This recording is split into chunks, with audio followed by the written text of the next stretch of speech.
Well, good morning. Here we are at the top of the hour, plus another minute for all the people here in California. It's kind of a cultural thing. We tend to be a minute or two behind the clock. So good to see so many familiar names out there. I see Tagline, good to see you. And there's Max and Mike Shaw. Mike Shaw, always good to see you turning out. One of the most regular people, I think, in Second Life, Mike Shaw. Chantel, of course. Thank you, Chan. Thank you for the invite and all your excellent support. As always, hello to everybody in the chat. I do try to keep an eye on the chat along with everything else I'm keeping an eye on. So if you post a question or a comment and I miss it, maybe you can repost it and I'll catch it on the next look around. Or you can send me a IM. I don't respond to those so directly during a presentation. I want to thank you all for turning out on an early Saturday here in California. Anyway, not that early. You are the people that have kept Second Life alive. Well, I'm going to be talking about, maybe not so unpleasant things and some of the comments that I've heard over the years about Second Life. I want to tell you that I sure appreciate you and all the work you do, even if it's just turning out for these events. That is a significant, substantial contribution to the cause. So thank you for that. Here is our topic for today, and a little bit about me. I start most of my meetings on virtual world education these days with a preface that I am not advocating any particular platform, even though we're appearing in Second Life today. I'm not selling any services. I'm not looking for a job. What I am, I'm an educator for 25 years at major universities developing courses and new technologies, and I have been an advocate for virtual world learning for the 16 years. I don't know how many years now. I've been working on educational builds in Second Life. I came in right about the time Science Circle did. That's my touch point. I follow the Science Circle birthdays. When I first started in Second Life, like most of you, and I know I've got a lot of kindred spirits in the room, educators with more than a dozen years experience poking at this. When we first came in, it was so engaging and enveloping and intoxicating and seductive, and I chewed up so many hours just making sure there was paddling room in my pond for my turtle. You know how easy it is to get those hours sucked away. These days, I'm trying to be more disciplined. For many years, I have been giving presentations on virtual worlds and virtual world education to university administrators and department heads and program directors and other professors and educators and students. Lately, what I've been doing, I've been giving live tours in-world for visitors through Zoom. Those that may be a little reluctant to come in or don't want to download a new platform. Zoom works really well, and I know a number of you are using it for virtual world use. There's just a slight lag as it feeds through, but it's not too good. And there's no virtual world learning curve, which you know what that's like. So they just ride along through my avatar's eyes, and it gives them a pretty good look at what we're doing here. The Educare reason that I show you on the screen here, well, that has been specially designed for first time, well, likely only timers in world for single session seminars or an introduction to the platform. What this has meant, or what my build here has meant, it's more to demonstrate an example of why to come and teach in virtual worlds, and then I wrap that up into my presentation. You'll see if you visit that simplicity is key. It's set up so people can land and walk a little and then just sit in an auditorium, minimal clicks, no poses, no automatic note cards. You know what it's like when 2, 3, 4 things are coming at you all at once, that cognitive overload and system freeze that I still experience today, let alone our poor newcomers. I have been presenting on virtual world learning, for innovative educators last year. Teachers are very curious about the possibilities, even as they hesitate to jump in. And I've been designing courses for more than 20 years, helping to develop programs and curricula for state and nonprofit universities. I'm currently adjunct faculty for 4 California universities. Any adjuncts in the room, you know what that means. Oh, a whole lot of overhead and a lot of little pay. You know, professors, we used to be the soul of academia, weren't we? And now the vast majority of instructors were simply adjunct appendages and data points in a mixed modality system. I actually heard somebody call us that the other day, an administrator. In 2000, I developed the first online course component for my department at UCSB. Back then it was ridiculed. What a funny thing to be doing is online discussion boards. It was for an international program. All I really wanted to do was give a chance for these lonely, isolated international students to interact with one another outside of the classroom. And boy, did that click. And they've been using discussion platforms ever since. And I found even as an adjunct, you know, administrators will listen to ideas if we can back it up with practical examples. More than half of the classes I've been teaching over the 15, 20 years now have been online. So the place has been limited to the learning platform, whatever it was, Blackboard, Canvas, Collaborate, Brightspace, whatever. These platforms, they give a good sense of gathering in the discussions, but they don't give a sense of place. And I know most of you already know what I'm talking about there. The presentations I've been making on virtual worlds and on their uses is solely as an educational platform is how I've been approaching this, not as a virtual world activity or as an entertainment venue. So I keep a focus solely on academic applications when I'm talking to these people. Over the years, I've collected comments from university officers, presidents, VP of innovation, program directors, the CEO of a nonprofit educational program, global, and of course, lots of professors and students and course designers and educator training programs, virtual world organizations such as this one, and board members. They've made comments either to me directly or even better if they put it in writing so I can get it verbatim. Some of the comments not always kind, especially from educators who have had an earlier experience in a virtual world. They quite often tend to be the most vocal and cynical. But let's not take offense at what anybody has to say here. Let's just listen and see what we might address and what we can just dismiss. Haters don't have a voice. I like that. Maybe your experience with administrators and educators and students is different from mine. No doubt it is. And I'd like to hear about it, any counterpoints you might have. But here is my take.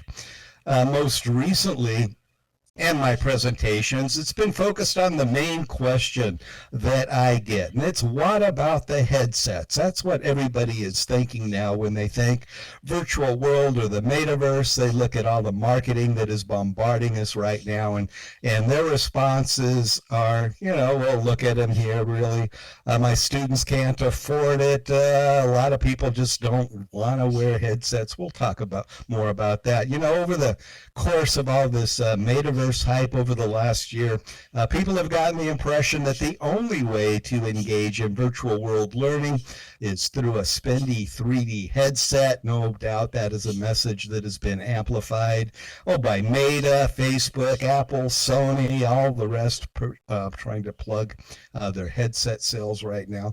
You know, I've been teaching marketing courses and tech courses since 2000. We've seen a lot of breakthroughs come and go. 3D theaters, 3D TV, 3D games on Oculus, Samsung, you know, and I've tried them all. Really, I want them to work. I'd like to see this 3D immersion be all that it could be. The headsets, the glasses, the custom TVs, pricey DVDs, I bought it all. And none of it has really clicked, has it? Do they even make 3D movies anymore? It's just not been a real popular thing. And for a number of reasons, we'll look at some more of the reasons people just don't want to wear the headsets.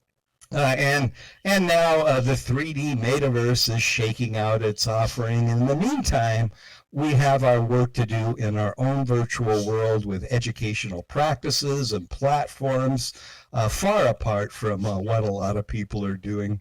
Sensor Round. I don't remember that. Maybe that was the time of Smell-O-Vision when that came out. But there's been a lot of tech come and go. Very little of it clicks. If there was a formula for what was going to work, every marketer would use that formula. Every product and service would be a success. I've been saying for some time now, quite often unpopularly in virtual worlds, that it's a mistake to conflate and confound what it is that we're doing here with the metaverse. And I know that it's a great catch-all term, but if you have a stake in 3D educational multiverse, I'm sorry, but there is some bad news out there right now. In the short term, it's just not looking good. Already the metaverse is tumbling in the hype circle, and the stories are now coming out. Okay, so you've spent your money on this. Now what should you do? And some of that's not especially encouraging either. Originally, the initial 3D novelty and the headsets, that is already beginning to age, and participants are now wondering, well, was that such a smart investment? They enjoy it for the first weeks or months or so, and then they kind of drift off. One innovation consultant for major universities, he told me how university administrators that he's talking with now, they talk about their twin campuses. You've probably seen that term, and they speak in glittering terms of their new twin campus. And but in private, they're telling them about the regrets already and what they might have spent that $100,000 or more on. One piece of good news that I've seen in gatherings lately among college administrators, we had this mishmash of confusing terms over the last few years. What's online education? What's remote? What's high flex? What's distant learning? But now virtual learning has become an industry standard term. Perhaps you're seeing that used now. They talk about virtual learning to cover the wide panorama of different platforms and technologies. And that's great because, look, when we talk about virtual world learning, two of those words have already become common in the vernacular. And I see that as a really positive sign. And it does give a nice shine to our use of the word virtual learning, doesn't it? Isn't virtual learning real? Yeah, and I had that same issue when I've seen that, Gento, is, well, are we saying that virtual learning is not valid or is not as, as prominent and impacting as we might see in on-ground learning? But nonetheless, it's the term they've picked up, and I'd prefer being called virtual learning than metaverse right now with all the baggage that's going along with that. So you raise a really good point, and Sis also has a similar thought on that. Great minds think alike. I wish there was a better term, but this is the term now, and it's what's being implied to us as well as all the metaverse stuff. Let's see, I've been talking about the hype. Well, again, good news there. Virtual learning is becoming a term that easily that we can fit into nicely. Here's a sample of some of the stories that you may have seen lately, hoping to deflate the metaverse hype.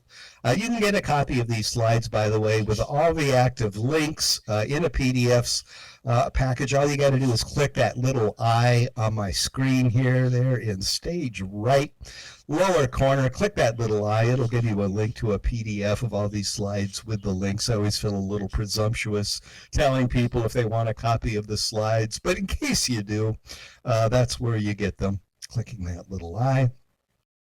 It's not really looking good in the media. And these are mainstream, highly reputable, authentic resources here. Here's a new article looking back over the last year, 2023. Sales of virtual reality glasses and headsets fell by 40% last year. That's in spite of all the advertising campaigns and media hype. The people are already beginning to have second thoughts about this. especially in education and the expensive headsets, especially once they know that once they bought that headset, it's already dated and new versions are going to be coming out every couple of months or so. And once some of the funding is drying up for universities, well, what they're finding is now that they're at a loss for additional funding for these metaverse developments, virtual world developments, especially as their attention is being focused on other pressing issues, declining revenues, and artificial intelligence, of course, is high on everybody's checklist these days. An administrator in a link story here on this slide, it says the multiverse technology is inevitable. They have accepted that this is coming. We got to deal with it. But they're thinking, at least this one administrator, it has a long way to go, maybe another 20 or 40 years before the technology is as user-friendly and as inexpensive it's going to have to be to get accepted by academia.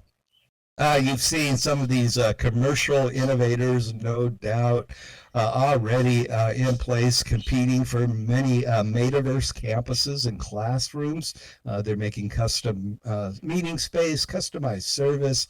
Victory XR has been one of the big ones doing that, widely promoting its virtual reality platform and a catalog of courses. They got a $2 million grant from Meta Facebook to promote educational use. That's kept them going with their positive spin on this. Axon Park created a twin campus for National University. That's one of the universities I teach for. And I figure, you know, these expenditures, hundreds of thousands of dollars sometimes, that they're a vote of confidence in the concept. And that's good. So all these people trying to make money off of it, well, even though they may not be successful at it, at least they're saying this is some interesting technology. Let's try to do something with it. A few links on this slide for you to check out. I'm not endorsing or promoting any of these, but if you'd like to see what some of these companies are up to, there's some slides there. You know, I'm coming at all of this from the perspective of a teacher rather than an entrepreneur or an administrator. Entrepreneurs, well, they keep an essential focus on making money. We got to have the money rolling in or everything else falls apart. And academic administrators are focused on making budgets, another essential role. But teachers, now we're more often focused on simply making a difference. And if we were more concerned with money and power, well, we certainly wouldn't be teachers, would we? Nate, the Nightmare brought to you by Meta. Meta commercials while you're visiting Meta. Oh, isn't this awful? We'll look at that in a bit as well. Some of the fears that I'm hearing attached to the multiverse. That's another issue we have to try to hump over now is some of the negative experiences that people are having. And of course, that gets applied to us all. We all get painted with that brush. Sis wants the power to control minds. Well, we'll talk a little bit about that as well.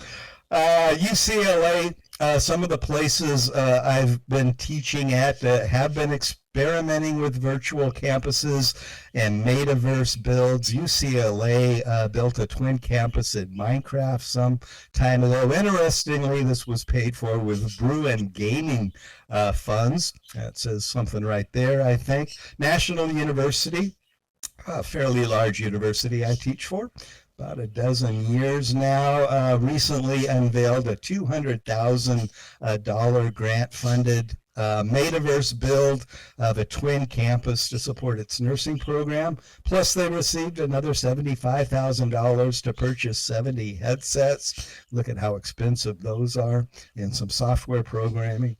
And the university president, there's a press release here you can check out. He knowingly says that there's a long way to go before this technology is effectively practical and affordable. We'll see some quotes coming up from him. Here is a university president that took the plunge. They gave it a try, and now they're checking out some of the potential results, maybe future developments. Virtual World founder Philip Rosedale, both of Second Life and Sansar. There's a name that's been kicking around for a while. He shared some insights into the metaverse that have resonated with this educator's perspective anyway. He says that we certainly need to be wary of the privacy and targeting issues if the metaverse is primarily designed by commercial interests. There's our fears right there, spoken succinctly here.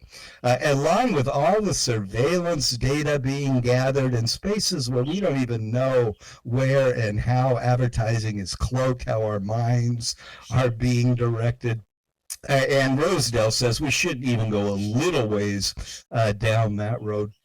And he also speaks of the virtual reality headsets for fully 3D immersion. He says that they're not quite ready for prime time play yet, even though they are charging prime time prices. He says that to him, the headsets feel more like a blindfold to the real world. And I agree. And, not everyone is going to want that isolated, alienated feel from real life surroundings that we get when they put these headphones on. Not everyone is going to want to do that. I long ago set aside my 3D television headsets and custom DVDs when my guests would quickly get tired of it. After a movie or so, they'd say, "Can we please just watch a regular movie?" I'm trying to keep an eye on the comments here. Yeah, blindfold to real life is a great description. And yeah, there's also, I've seen those, says there's the glasses where you can see, or they actually, I guess, incorporate the outside world into their video. I noticed that as a TV news reporter, and I had to do my own video work on the run quite often, that here you are, you're shooting video of, presidents and global leaders, and here you are looking at them through the lens, and you don't really appreciate just, hey, this fact, these people are in front of my face right now. I think that is I get that similar feeling when I put on the headsets as well. And we need to answer these questions. What technology is going to be best for us? Why particular programs will serve the experience and good of our guests? And we've got a ways to get to the why of it all. And that's the question we need to answer, says Rosedale. And this is where educators may have some useful, worthwhile suggestions, I believe. Rosedale also said, speaking of 3D, that the costs of this highly interactive virtual design is not going to come cheap, especially, if it's done in 3D. They talk about how the budget for Grand Theft Auto was some $400 million on a video game. And Rosedale says that effective customized virtual learning experiences may also be that costly when we get to the level of detail that the students and the gamers are going to expect. So what are we going to do? Right now, what should we be doing as concerned educators, as people just looking to develop the potential of virtual world learning? Well, Rosedale says we're doing it right here. We're doing it right now, that this is the simple, inexpensive, immersive experience that will carry the day. These seminars, these gatherings where people can sit with one another, interact with one another, and this is done very inexpensively. Nobody's charging to do this. And the platform itself is fairly inexpensive. And look at what we're able to pull off. There is an interesting article here if you'd like to read this, The Power and Peril of Virtual Reality. This gets back to our new president at National University, just one of the universities I teach. I've been teaching there more than a decade now. He's been there about a year, and watching him as they pick up on some of this technology, trying it out, criticizing it where it's deserved. They built nursing program on their twin campus. And he has some interesting thoughts on how all that's going to work. You know, he says there is immense potential in these tools, but it's only that at this point. He says it's potential, and he's especially worried about the costs of gear that may further divide learners into haves and have-nots. He also warned against chasing cutting-edge technology for its own sake. And I hear that a lot from other administrators, educators, that educators need to determine what innovations are going to work based on facts, not based on who can tell the best stories. And some of these Metaverse people, I've seen their presentation. They can tell a pretty good story. These days, almost every administrator and educator I'm talking to, they're more concerned about artificial intelligence as their top issue. All this Metaverse stuff is quickly dropped low on their radar. I don't have much to add to the ongoing noise about all of that, other than three quick impressions I'll share as an educator. One is that as I see admissions officers wringing their hands over students who are using artificial intelligence for their applications and not even writing a word themselves. And how are these administrators going to be able to distinguish actual skills? Yet, on the other hand, a recent report says by the end of this year, 2024, 80% of admissions offices are going to be using AI to review the student applications written by AI. And it's just inevitable, they said, and we can see where this is going. Also, as educators are scrambling to catch AI cheating, Phil, yeah, it's got a certain whiff, doesn't it? We'll see how quickly the brains behind all this take away that whiff. My AI is smarter than your AI. But, you know, now administrators, one teacher was telling how with just 3 pictures and 3 prompts to an AI platform that she generated a valid lecture with slides, a reading list, discussion topics, and an exam. And I don't know if she was putting that out as a warning or if she was just bragging. Look how little work I have to do these days to be a teacher. Well, what that means is we're going to be replaced really quick. Anytime I see somebody saying, well, we're not replacing you, we're just trying to free up your time so you might do other things. Well, yeah, those other things are going to be polishing up your resume and buffing up your LinkedIn page. Already, the workforce demand for AI jobs is forcing college curricula to reply.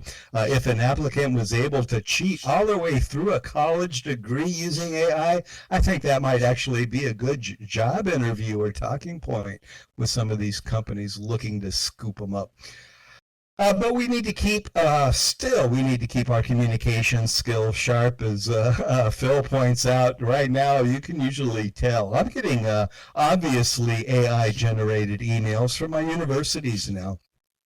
But still, we need to keep our skills sharp. After the Industrial Revolution, this is actually a valid example, I think. Handmade actually became a selling point. Handmade clothing, handmade food, hand-packed milkshakes, that human touch. And I think maybe someday, actually, we already are. I see we're going to use human brain-made content as a selling point that no machine touched this copy. Here are some interesting data points from recent survey results. This was published in the Chronicle of Higher Education on what students are now looking for in this post-pandemic, that's hard to say. I'll be glad when we can just drop this whole post-pandemic thing. Classrooms are now showing that students are becoming increasingly comfortable with online work. 90% of the students polled want to submit their work online. That's just a given. 70% want to see recorded online lectures and online exams. More than 80% of the students say they want some kind of interaction in settings where they can connect with other classmates. They want to gather for small lab sessions, group work, symposia, chances to meet their peers and collaborate, maybe even party. And that's never really changed in generations of students. And these are just some of the wants that we should be able to address as virtual world educators, wants that we're able to address and fulfill. Another point that's, and this, by the way, this is when the administrators' ears pick up, is when they can see the data. What are students actually looking for? Well, here's another recent article on that, also from the Chronicle of Higher Education, what they want from virtual learning options.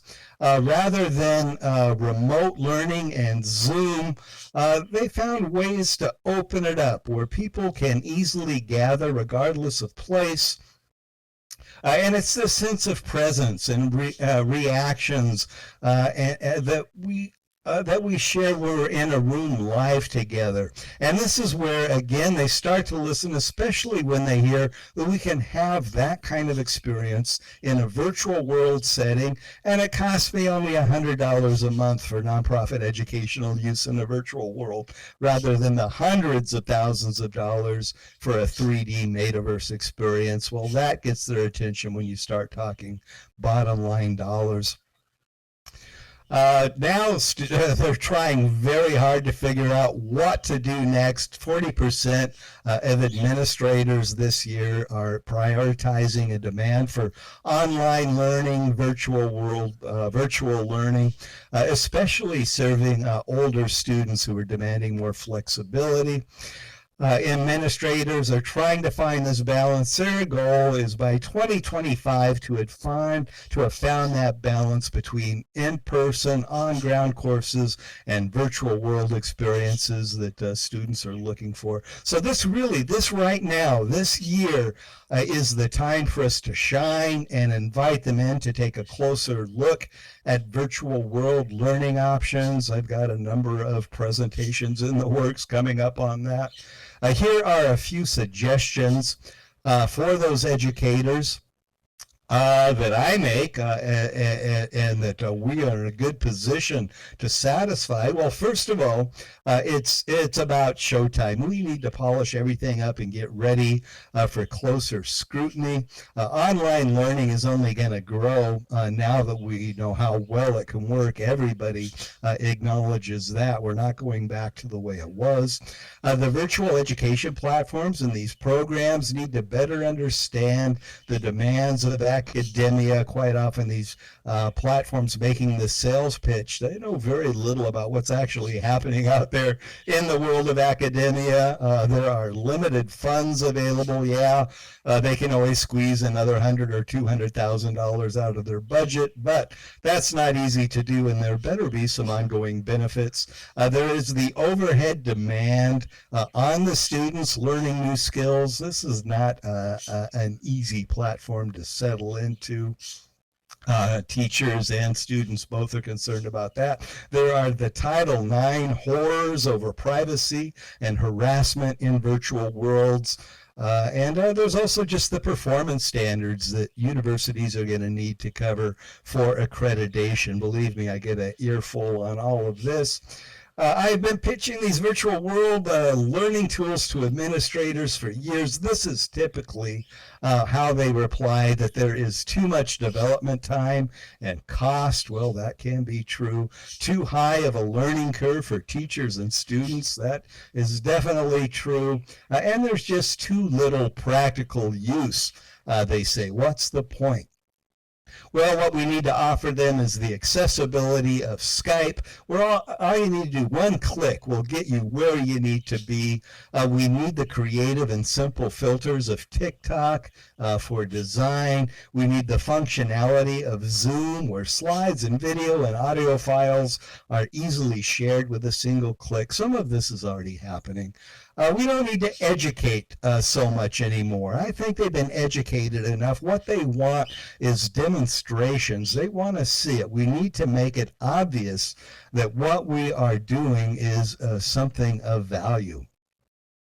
Oh, I'm missing some really good comments here. I know I save these all at the end, and I do review them all, so do keep them coming. And especially if there's something you would like me to respond to and I haven't, I'll at least try to get back to you with a message after all this.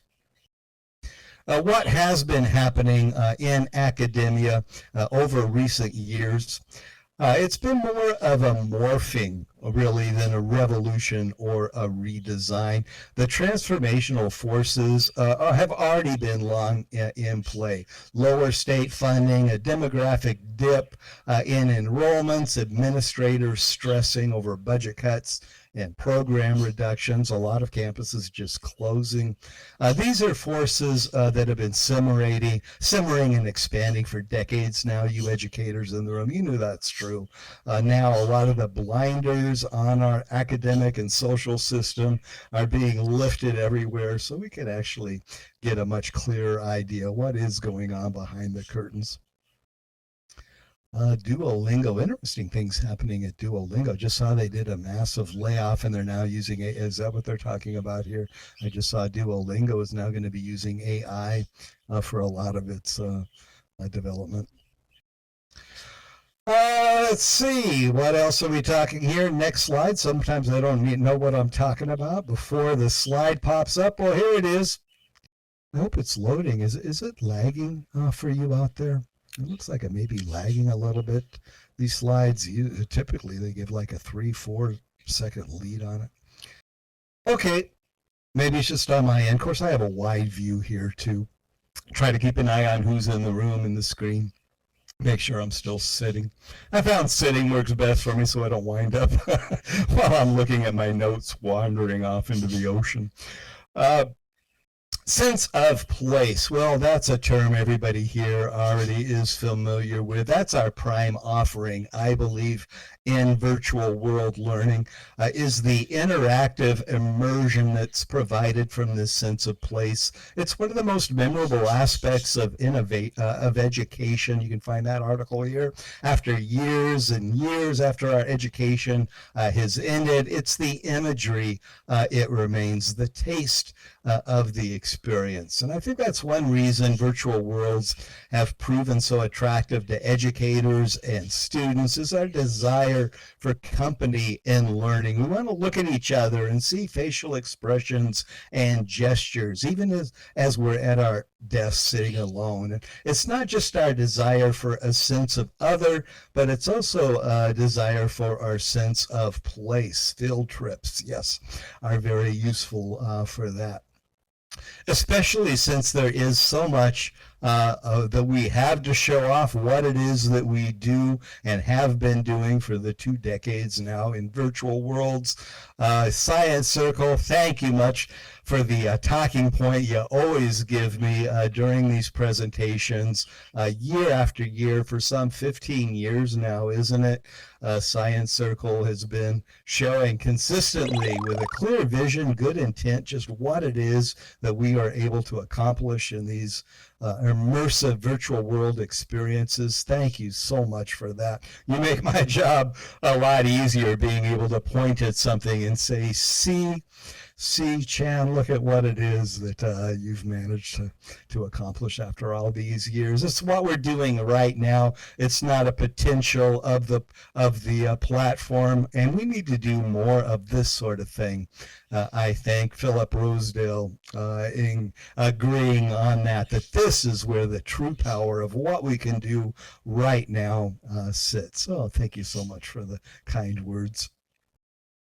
Okay, let's just quickly, I know I've gone over some of this with you. I want to give you a better taste what it is that I'm sharing with administrators that gets them to open their eyes, and I start getting some wow comments from them. One is studies show that when people have an immersion into somebody else's experience, and it increases empathic response.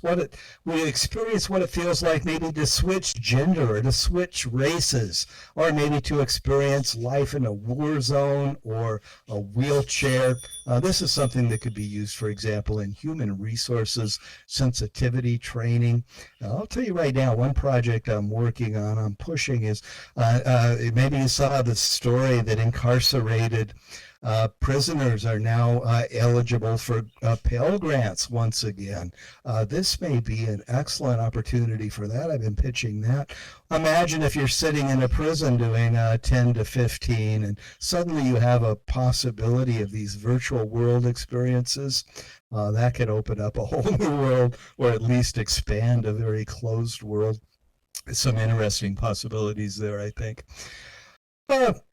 Cosplay.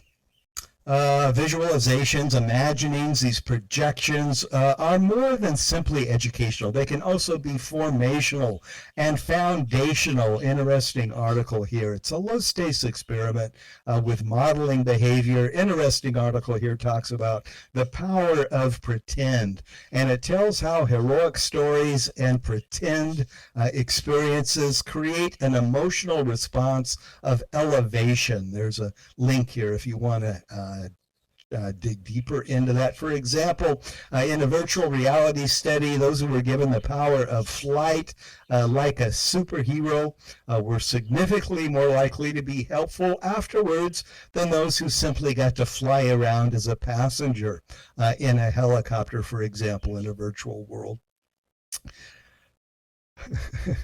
Oh, also to be 25 forever. Isn't that the saying? Everybody's 25 in virtual worlds. So the study showed that just a little bit of experience of projection into an avatar, a different perception of life, that we can get an experience of how a superhero feels in flight, and we absorb some of that into ourselves. That's called elevation. Interesting article on that. The powers of visualization. We've known for a long time the powers of visualizing something, envisioning ourselves doing an act before we actually do it. Olympic athletes, well, they use it to pre-vision their performance to successful ends. Scientific American here reports on how visualization directly activates the motor conflict cortex. The brain doesn't know necessarily what's a real vision or what's an artificial inversion. It also talks about how we can benefit from this. For example, patients recovering from a stroke, or dancers developing their art. Exercising the motor complex with visualization becomes even more important as we get older, the article says.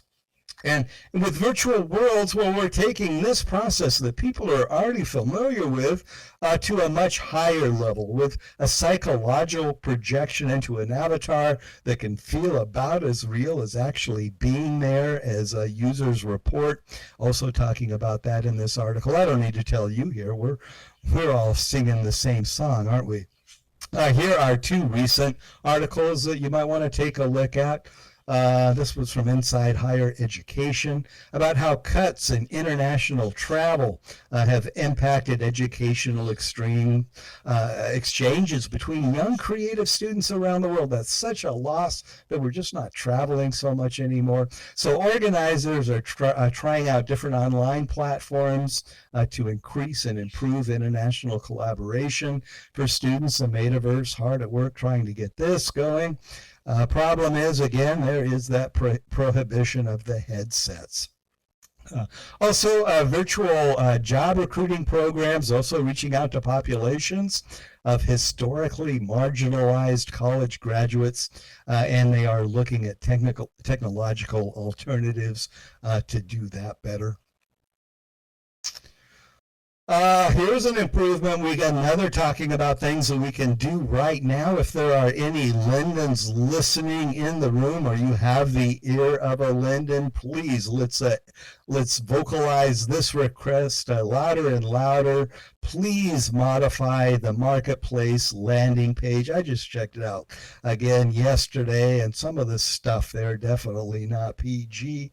It's embarrassing when I make referrals to the website. Check it out. I make referrals to the marketplace to show them what kinds of purchases are available, clothing, etc.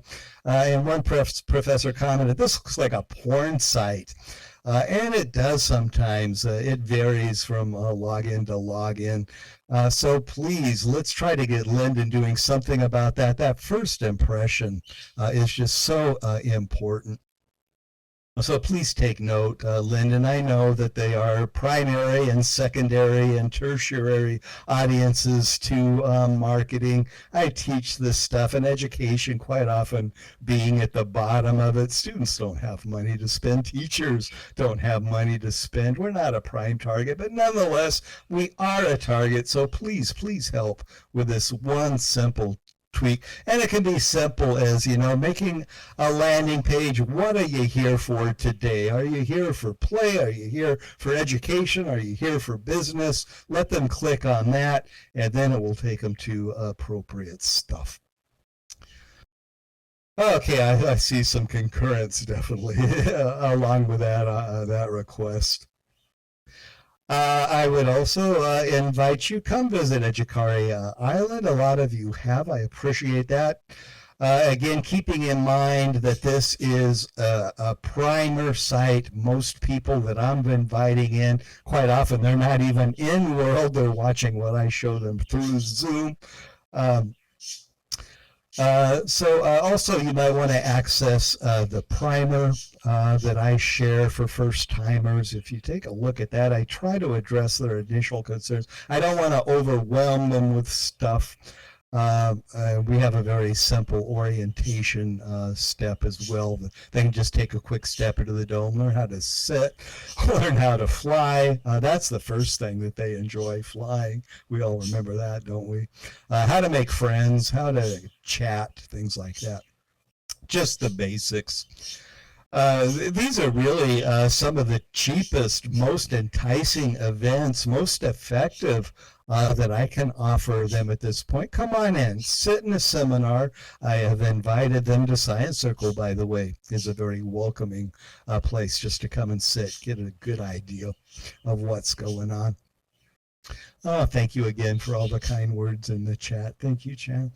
I've been presenting on these platforms now for 15 years on topics including virtual world teaching tactics and transcultural course design and global affairs in access and technology.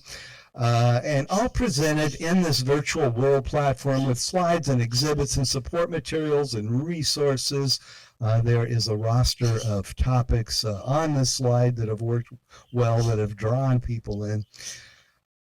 And quite often, after one of these presentations, and I think back maybe even months on down the road, and I'm trying to remember a setting where I gave a presentation or a lecture. Sometimes I can't remember where it was, in a classroom or a virtual world. It feels that real while you're doing it, doesn't it?